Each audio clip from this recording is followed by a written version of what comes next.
This is your WWE Elimination Chamber 2019 review here on the Solomonster Sounds Of YouTube channel. I am the Solomonster, and this may have been my favorite WWE pay-per-view in months and months and months.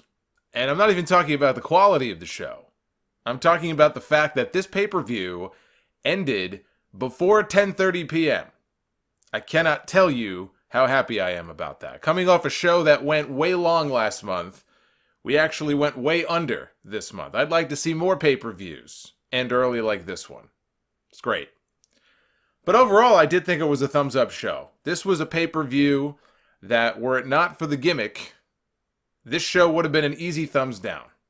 This show was carried by both chamber matches that bookended the entire pay-per-view. We opened with a women's chamber match. We ended with the WWE Championship men's chamber match. You take those two matches away, or if one of the chamber matches doesn't deliver the way these did, and to me, this is an easy thumbs down show. But because those two matches delivered, everything else in the middle was sort of average. It was okay. Because of those two, I'll give the show a slight thumbs up. There was some really good stuff and some pretty horrid stuff on this show. And I'll get to the poll results, because the poll's up on Twitter. I'll get to the results at the end of the review. There was some kind of accident before the show started. I don't know how many of you saw this or heard about this. They were streaming the construction of the chamber, of the actual structure, during the day. And the video, at least last I checked, was still up on the WWE YouTube channel, unless they took it down by now. But it should still be up. If you go to the video, it's like 3.5 hours long. At around the 1 hour, 46-minute mark, you hear a loud crash in the background, and you hear some screaming and some shouting and a little bit of cussing. Something happened, and I'm not sure exactly what. It was pretty scary. You saw people who were on camera at the time sort of rush off to go see what the hell happened. I don't know if somebody fell. I don't know if something fell on top of someone. Hopefully everybody is okay, but that was pretty scary. So let's start with the kickoff show here. Of course, as always, the kickoff match was what else? The Cruiserweight Championship match, Buddy Murphy defending against Akira Tozawa. You know, by now I think we're used to the Cruiserweight title being relegated to the kickoff, but in the middle of this championship match here, they cut backstage in mid-match to Kayla Braxton interviewing Kofi Kingston about the WWE title Elimination Chamber match later in the night. That's just insulting. I mean, it's one thing for the announcers on commentary to talk a little bit about what's coming up later tonight. It is the kickoff show. They're supposed to get you excited about what's coming up on the pay-per-view. But in the middle of this championship match, which is already relegated to pre-show duty practically every single month, you're going to cut away to do an interview about a completely different match. You know, that I just looked at that and thought that's a total slap in the face to these two guys who were having a hell of a match. I thought that Tozawa and Murphy had a pretty damn good match here. Tozawa was hitting these suicide dives. He hit, I think, 2 of them in a row. I love the way he hits these dives. They're like little torpedoes coming through the ropes. So many times now, because everybody has to do a dive in every single match, it feels like. And Rollins, I think, Seth Rollins, who's the one challenging Brock Lesnar at WrestleMania, is as guilty of this as anybody. And I've seen Jay Lethal do it in Ring of Honor as well, where they'll do these dives through the ropes, and it doesn't look like it does anything. They're just doing dives for the sake of doing dives. It doesn't look like it hurts. It's not really doing anything to the other person. The other person just sort of catching them. At least here, when Tozawa did the dives, it looks like a missile coming through the ropes. So he hit 2 of them on Murphy. Murphy now is draped across the middle rope. So his body is just hanging. The top half of his body is hanging on the inside from the middle rope. And Tozawa does a senton from the top right across Murphy's back. Gets a near fall out of it. And Murphy, anyway, counters Tozawa's Iron Octopus into the Murphy's Law for the 3 count. This was a very good match. And you know, even Mark Henry was there. They were in Texas. And Henry came out before the pay-per-view started, talked to Charlie Caruso, and was, you know, talking a little bit about the chamber. And he took a moment, he paused, and he said, let's hear it for the cruiserweights. He wanted to give those two guys their props because they were out there busting their ass. And again, he's out there showing respect to them. If only the company did the same thing. Pay-per-view opened with the Women's Tag Team Elimination Chamber match to crown new WWE Women's Tag Team Champions. We have Sasha Banks and Bayley, Mandy Rose and Sonya Deville, Nia Jax and Tamina, the Iconics, the Riot Squad, and the team of Carmella and Naomi, neither of whom had a very good week. They were locked inside that pod for a while there. I wish I could have muted the commentary, and instead they could have piped in what the two of them must have been talking about. I would have loved to have been a fly on the pod there listening to the conversation between those two after the week they had. So the match opened with Sasha and Bayley against Mandy and Sonya. Riot Squad was the first team out of the pods. Iconics were in next. Carmella and Naomi followed them. And the Iconics, who showed a little bit more anyway of a serious side than we've seen on TV from them here in this match. Although they did do one comedy spot later with Nia and Tamina. But the Iconics eliminated Carmella and Naomi after pinning Naomi. No surprise there that those were the first two eliminated. I think everybody could see that one coming. Nia and Tamina were the final ones in. And of course, they did the monster gimmick where they come in and they just lay waste to everybody. Like Godzilla, marching around the ring, just killing everybody in their path. They did the comedy spot where the Iconics locked themselves in one of the pods. And Nia's on one side, Tamina's on the other. They both managed to pry the doors open. They pull the Iconics out of there. And they kill them. And they eliminate the Iconics from the chamber. Nia and Tamina eliminated the Riot Squad next. I gotta say this. Because it was a combination of Nia giving Liv Morgan a Samoan drop off the ropes. And Tamina hit the Superfly Splash to eliminate the Riot Squad. And for a woman whose father was known for his top rope splash, it's called the Superfly Splash, okay? For a woman whose father became known for his top rope splash, Tamina has to have the worst splash off the top rope that I have ever seen. Every single time I see this woman hit that splash, it either looks fucked up, it looks low impact, she lands on her knees first. I don't know. Every time it's something different. It just looks horrible. Of all the people, you would think she would know at least how to do that. And clearly she doesn't. So anyway, but I guess it was good enough to eliminate the Riot Squad. So then we had Bayley and Sasha. And they're going at it with Nia and Tamina. And Nia is getting ready to just drive Bayley through the glass of one of the pods. Bayley moves out of the way. Nia goes crashing through one of the pods. She's knocked out. She's out of the picture. We have Tamina ends up being eliminated with Nia down. It comes down to Tamina. That ain't good odds for your team. If you're banking everything on Tamina Snuka, it ain't going to end well for you. So we have Bayley hit the top rope elbow. And all of the women left in the match, including Mandy and Sonya, they all pile onto Tamina and they pin her to eliminate Nia and Tamina. That surprised me, because at the very least I figured it was going to come down to Nia and Tamina against Sasha and Bayley. If not sneaking in a win for them, even though I had picked Sasha and Bayley, I wouldn't put it past this company to put the belts on Nia and then have them drop it at WrestleMania. Thankfully, that did not happen. So they were gone. It came down to the two teams that started the match in the first place, Sasha and Bayley, Mandy and Sonya.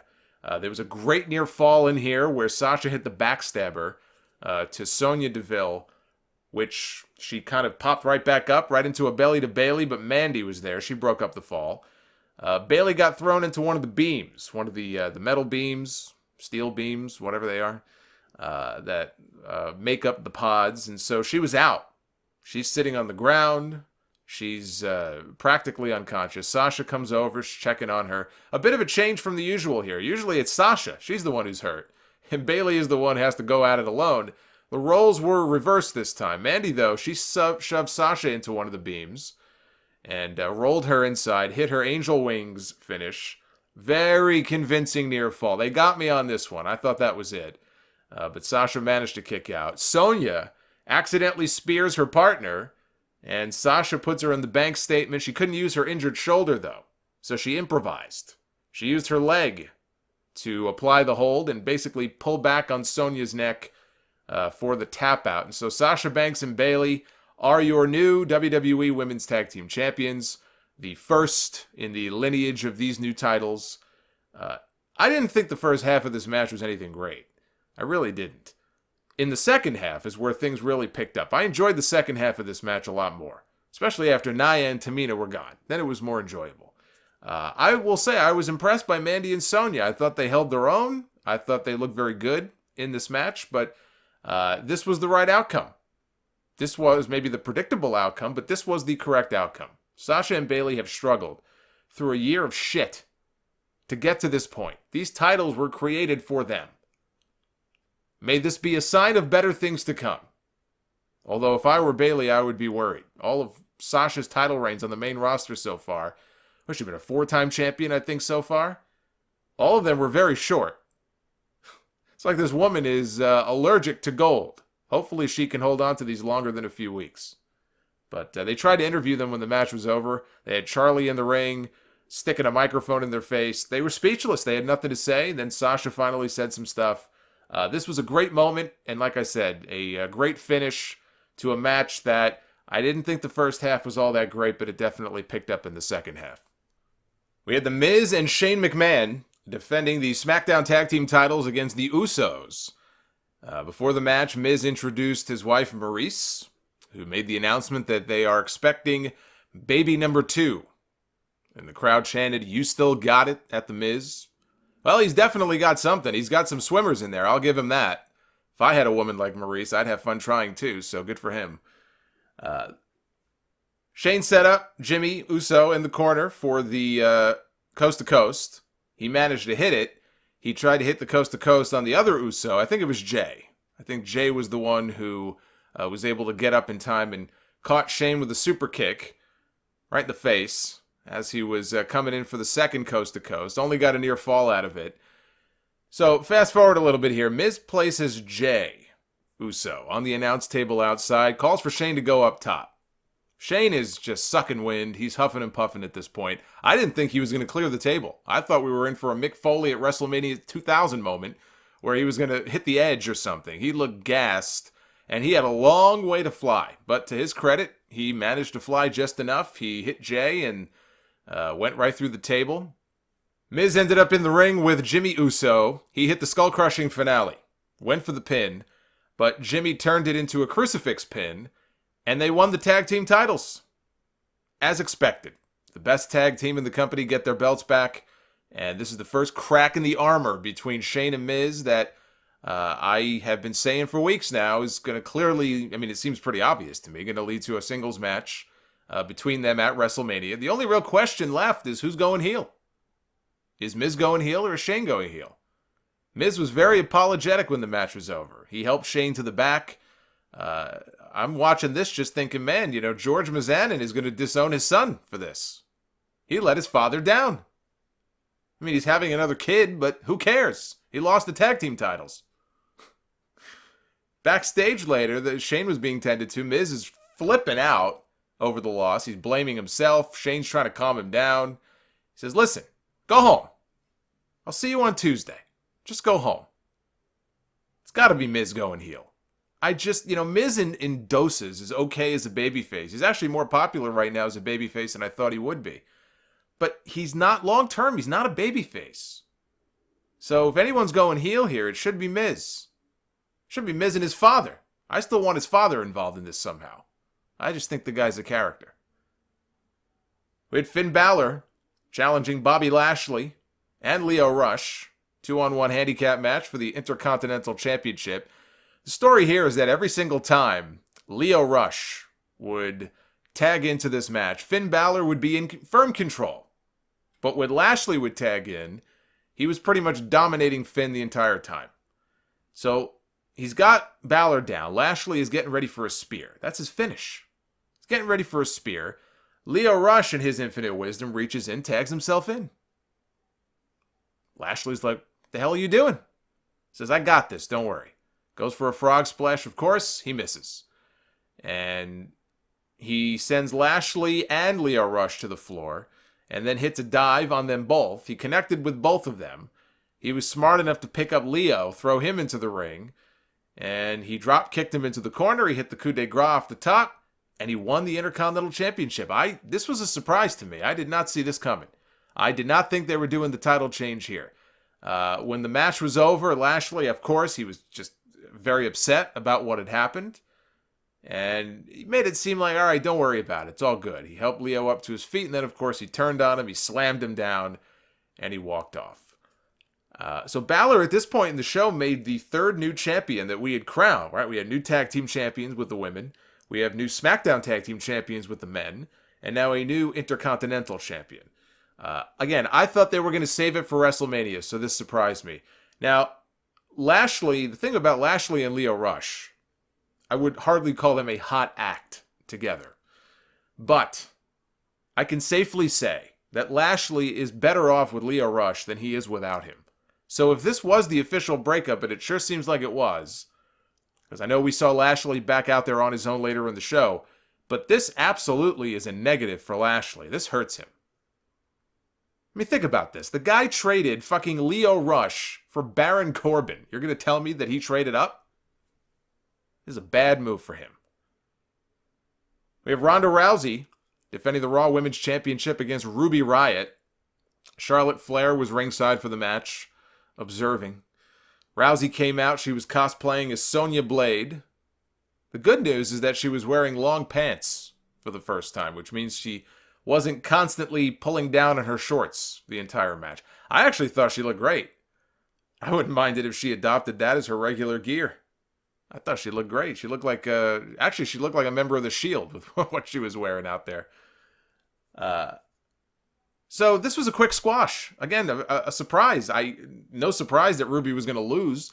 Ruby did not stand a chance. I had a better chance of beating Ronda Rousey than Ruby did because there was no way that Ronda Rousey was going to have her unbeaten streak in singles matches ended, a month and a half before WrestleMania by Ruby Riot? It was never going to happen. But I didn't expect Ruby to be squashed. I mean, how long did this match go? Maybe 90 seconds? I didn't time it, but it couldn't have gone much longer than that. And when it was over, I just thought to myself, Ruby deserves better than this. I get that Ronda needed a strong win. This wasn't about Ruby. It was about Ronda and Charlotte and Becky. And the finish was never in doubt. But we've seen Ronda Rousey in there for many, many more minutes than Ruby Riot had in this match. She has been in the ring with opponents who were far inferior than Ruby Riot is. I won't name names. But it's too bad it had to be her. I mean, I guess who else do you put Ronda in there with? She needed a semi-strong challenger. I mean, I guess there's always a Mickie James or somebody like that. Alexa, I don't know what's going on with her. If she's hurt again or not, I don't know what's going on with her. But it is what it is. I just think that Ruby definitely deserves better than this. I would not have squashed her. That caught me off guard. But it all built to the post-match angle. Ronda gets up in Charlotte's face. They're face-to-face in the ring until finally we hear a commotion from the crowd.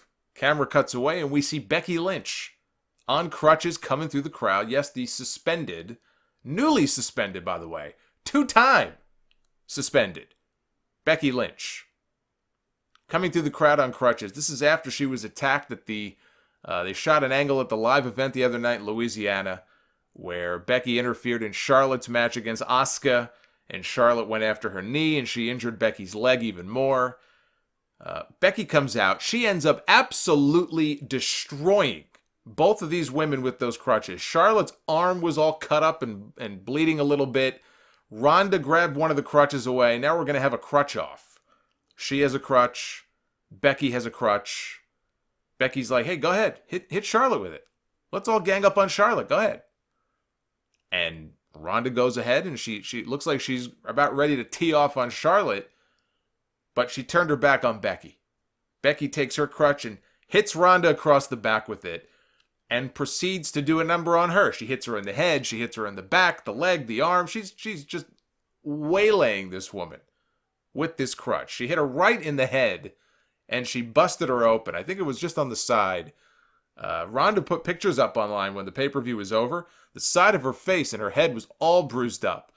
There was a cut by her temple. I don't know if that was the only cut, if she was cut somewhere else, but she was all bloody on the right side of her head when this segment was over. And I'll say this much about Becky Lynch. She better hope Ronda Rousey isn't concussed after that. That's all I got to say. This was brutal. And I'll go one step further. I'll say that this was reckless. The way that she was swinging those crutches around, those aren't rubber crutches. She's swinging those things around like they're nothing. Like they're a wiffle ball bat. It was effective. I'll give him that much. It was definitely an effective angle. But Jesus, I mean, you got to protect the people that you're working with. Any idiot can swing a crutch and hurt somebody. The object is to swing it and try not to hurt them. You know, Becky is not immune to the same criticism that Nia Jax would get or Brie Bella would get. Not that they're the exact same thing, but you're still hurting people. So she's not immune to the same criticism here. I like Becky, but you can't be doing that. That being said, she came across as more of a badass here than she did last Monday on Raw, when she apologized to the McMahon family, only to be suspended again anyway. So this was a hot angle. Completely illogical that you have this woman who was suspended and nobody bothers to stop her. Nobody bothers to come. It took them like 5 minutes to come out and stop this woman. So completely illogical, but a hot angle nonetheless. And I thought very uncomfortable to watch, but effective. We had Braun Strowman against Baron Corbin, no disqualification. This was quite the come down from the previous segment. Braun power slammed Corbin through a table that was stacked up in the corner when Drew McIntyre's music hit. He came out wielding a chair. And so as Strowman is distracted, he sees McIntyre coming down to the ring. He's got his eyes focused on him. From behind comes Bobby Lashley with a chair of his own, hits Braun from behind. Now it's a 3-on-1 attack. The same three guys that injured Braun on television a few months ago, and this was before he went in for the surgery on his elbow. They credited the injury to these three, so I guess they're all reunited now. Wonderful. And nobody came out to help Braun. Not Kurt Angle, not anybody. Nobody likes him. Why should they? I've seen corpses with more life than Braun Strowman has right now. They false advertised a championship match at the Royal Rumble to sell more tickets because they didn't trust that Finn Balor or one of the smaller guys can sell tickets for the big baseball stadium. So they false advertised a championship match they never actually had any intention of delivering on. And part of the reason that they didn't want Braun in that match is because supposedly they wanted to protect him. Well, hell of a job you did there. Have him pinned by Baron Corbin. Yes, I understand it took three guys to do it. But you pinned the guy. Yeah, Baron Corbin pinned the guy. Yeah, good job there. Good job there. But they did this whole beatdown. It was like this never-ending beatdown. And you're waiting for somebody to come out, something to happen. Braun to make a comeback. It never happened. I guess it'll happen in a few weeks. I don't know where this is going. I don't know who Braun's partners are going to be. But, you know, this went on forever. They put the steps in the ring. They stacked two tables up. And they gave Braun a shield-esque triple powerbomb through the two stacked tables and left him laying. And that's how the segment ended, with Baron Corbin standing tall between Bobby Lashley and Drew McIntyre. I am genuinely eager to know if any of you listening to this, within the sound of my voice, are actually interested in this feud. You know, Drew McIntyre, I like Drew. And I think Drew's going to still be a big single star on that roster, whether it's a heel or a babyface, whatever. I don't hate Drew. I don't care for Corbin. I don't even care much for Lashley, to be honest with you.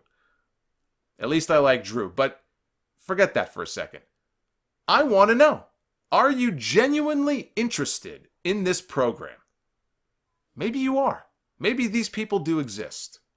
Let me know in the comments down below. Are you actually entertained by this? Lacey Evans came out. She made an entrance. And then she disappeared. Instead, they showed us about 75 different commercials because they had plenty of time to kill. before going right into the main event. And this was only, it was I think 9:25 p.m. at this point.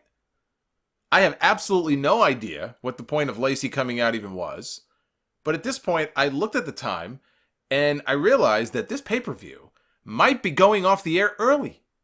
So I was as happy as a pig in shit.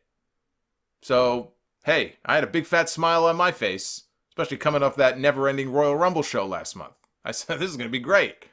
Unless we're going to get an 80-minute main event. I don't know how great that would be. But I've said it once in the last few weeks, I'll say it again. This is the worst batch of NXT call-ups that they have ever had, as far as how they've used them so far. I'm not saying in terms of the talent. I think Lacey could actually be a big star in the women's division.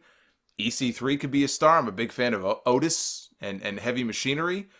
These are not bad talents. Nikki Cross is not a bad talent. But especially if you throw Lars Sullivan in there, given what happened to him, we haven't even seen him. He fell off the face of the earth. This batch of 6 call-ups, I think it was, is absolutely the dirt worst that they have ever had. Stuff like this, where the woman walks out and then disappears and doesn't do anything. What they've done with EC3, who's a frickin' mute on television, already lost, gets rolled up by Dean Ambrose. Now they're trading roll-up victories. Oh, that'll do him a lot of good. They don't have a clue what to do with them. It is embarrassing. Why call them up? Why? Because you felt we had to shake things up? People hate our show. The ratings are going down. Oh, I know. Let's go on television. You're the authority. We're going to shake things up. We're going to promote new faces. We don't want you to promote new faces if you don't know what the fuck to do with them. I really feel like that's what they did. They just felt like we have to call somebody up. Because we promised it. We have to put some new faces on the show. But they didn't know what to do with them. Well, then why call them up? Finally, it was time for the Elimination Chamber match for the WWE Championship. We had Kofi Kingston, Jeff Hardy, Samoa Joe, Randy Orton, AJ Styles, and Daniel Bryan. I'm sorry, the new Daniel Bryan. I have to make sure I get it right. This is the first time that the WWE title has headlined a dual-branded pay-per-view since Battleground 2016. That was when Dean Ambrose defended the championship against Seth Rollins and Roman Reigns 2.5 years ago. In case you were wondering where in the pecking order the WWE title sits these days. Now you know. So Rowan was immediately sent to the back. He was a non-factor in this match. Chamber started with Daniel Bryan and Samoa Joe. They went at it for a while. Chopped the hell out of each other. We had handprints and broken blood vessels. It wasn't quite at the level of Walter, where the person's handprint is left on their chest, but this was still pretty brutal. We had Kofi Kingston. He was into the chamber next, which was a necessity. I mean, you can't have Kofi come out second to last. He's got to be one of the early guys. I was surprised they didn't open, frankly, with Bryan and Kofi. But he was out next. AJ Styles was the next one out of the pod. There was a spot here where Samoa Joe had the choke on Kofi. He had the coquina clutch. But Kofi dropped down for a jawbreaker. And as Joe stumbled backwards, AJ caught him with a phenomenal forearm off the ropes and pinned him. So Samoa Joe was the first person eliminated from this match. I said a couple of weeks back, after Joe roasted everybody in this match in that great promo on Smackdown, I said that Joe is the best on the microphone of anybody in the company. He could talk a big talk, but it's time for him to back up those words. The time has come. And if he doesn't start backing up his words, then they're meaningless if he just keeps losing. Now, I didn't expect him to win. I'm not saying he had to win this match. I won't say he didn't have a chance, but Samoa Joe wasn't winning this match. But at the same time, first guy gone. Of all the guys in this match, Samoa Joe's first one eliminated. Just another example. In a very long line of examples stretching back to last year, talking a big talk. It's the Bray Wyatt thing all over again. Talking a big talk and failing to deliver yet again. Jeff Hardy was out of the pod next. Swanton bomb onto AJ Styles, who was laid out across the top rope. And so that looked like it sucked for AJ. But as soon as he hit the swanton and Jeff got up, he immediately stood up and ate a running knee from Daniel Bryan and got pinned, so Jeff Hardy was out. Randy Orton, by virtue of winning the gauntlet on TV last week, he earned the right to enter last, so he was last out of the pods. AJ went for the phenomenal forearm, but Orton caught him. He grabbed a hold of him while AJ was standing on the rope, and he hit the RKO to eliminate AJ Styles. So now we've had Orton hit the RKO on Styles to win the gauntlet on TV, and he hit the RKO on Styles to eliminate him from the chamber. I don't know about WrestleMania, but it sure seems like those two are headed to a match at least at Fastlane. Maybe Fastlane and WrestleMania. Maybe a little trade wins, 50-50, back and forth. But I'm all for a program between them because we haven't seen one. In the 3 years or so that AJ's been in the company, I think he's had 2 singles matches maybe on TV with Orton, but they've never actually had a proper program together. So if that's the plan, you know what? That's as good as anything they're probably going to be able to come up with for either one of those guys, so I'm fine with it. Orton was setting up later on for the RKO on Kofi Kingston, but he got hit instead with the Trouble in Paradise and pinned. Kofi Kingston. It took 10 years, but he finally got his revenge on Randy Orton all these years later. Must have been pretty satisfying for him. So it came down to Kofi Kingston and Daniel Bryan. This was perfect. This is the way that it should have been, and this is exactly what they did. They did the right thing here. But all I could think of when it came down to these two, I just kept thinking, man, poor Mustafa Ali. What must he be thinking watching this? This has got to be killing him because you got to figure that the spot that went to Kofi here would have been the spot for Mustafa Ali. Who else would it have come down to? Joe and Bryan, heel versus heel? No. AJ and Orton, clearly they have their own thing that they're doing. I guess it could have come down to Bryan and Jeff Hardy, but I figure it was going to always come down to Bryan and Mustafa Ali, just like Mustafa Ali was going to get the Iron Man treatment in the gauntlet on Smackdown last week. This was his spot. This was supposed to be for him.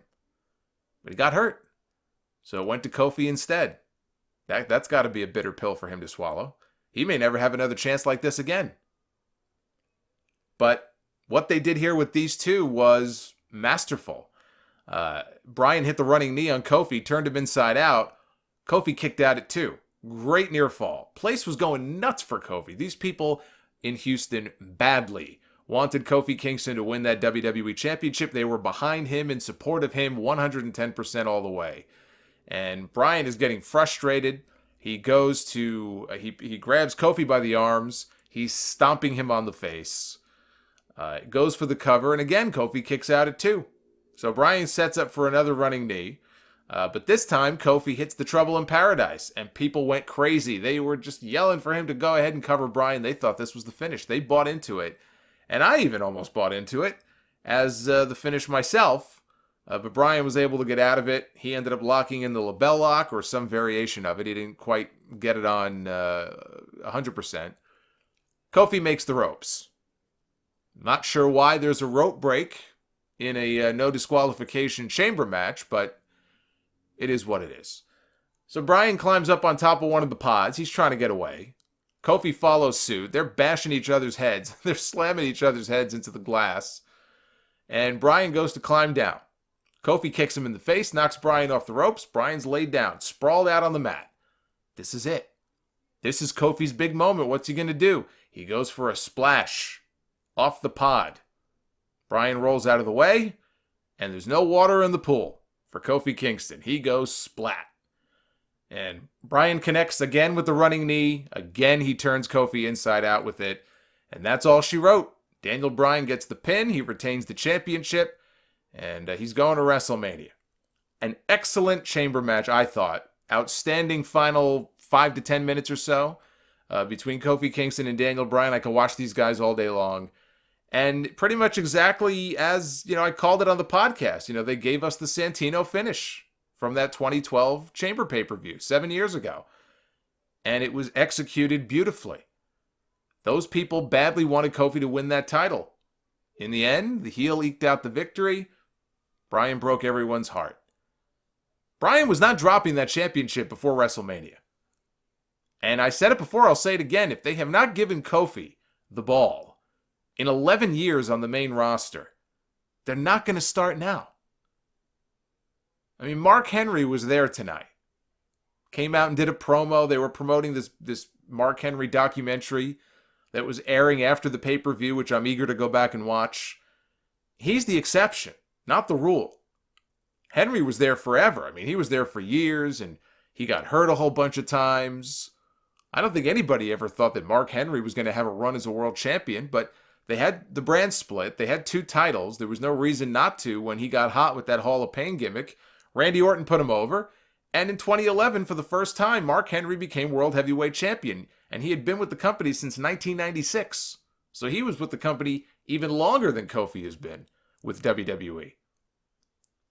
So you never say never. It's not impossible. You know, they don't have right now any other obvious opponent for Daniel Bryan at WrestleMania. But this was a pretty decisive win here in this match.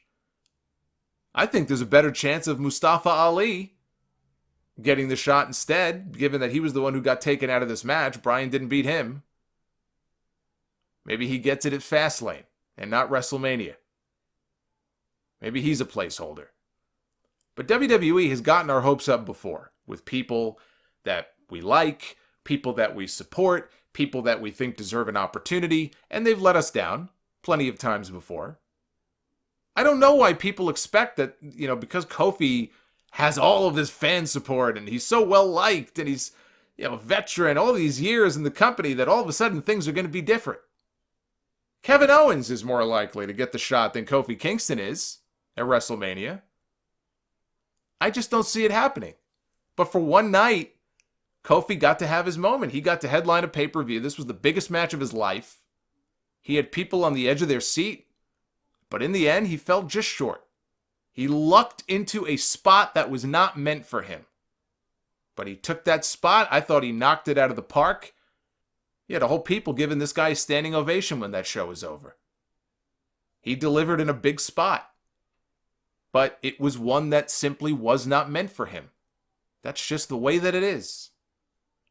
But I thought this was a great match to end overall what was a very average show. 2 good chamber matches, very good even. Without them, this show is a clear thumbs down. With them, I give the show an easy thumbs up. Poll results so far on Twitter. We've already got 1,900, almost 2,000 votes.